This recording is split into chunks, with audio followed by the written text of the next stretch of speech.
Hi everyone, today we'll learn how to fix this D3DCompiler error. So join in this video.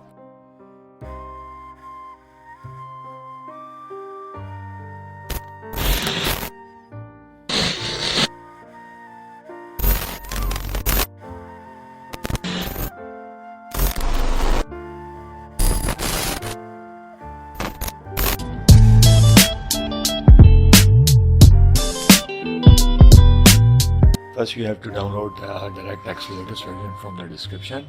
I'll provide in the description below, and then install it. After that, wait.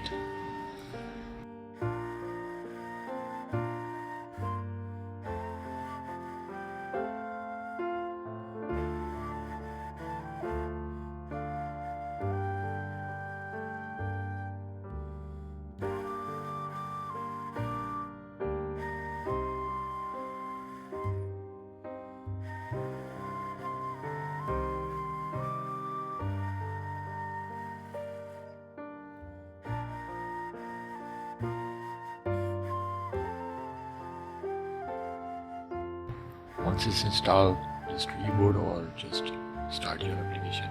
That's all. Thanks for watching. See you in the next video.